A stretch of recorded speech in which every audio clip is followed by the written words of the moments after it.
Sisi serikali tunashughulikia maeneo yote yaliyokuwa na tofauti, yanayoleta mianya kati ya serikali na taasisi, serikali na vikundi, serikali na vyama.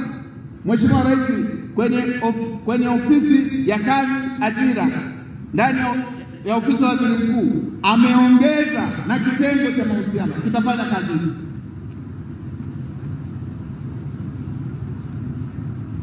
Hii inaonyesha ni namna gani Mheshimiwa Rais yuko concerned, anajali kuhakikisha Tanzania inabaki moja, anaweka umuhimu kuendeleza umoja wa Watanzania.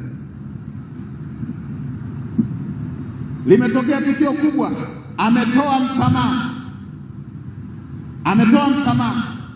kwa vijana ambao walishiriki bila kuwa wanajua kitu gani kinachoendelea.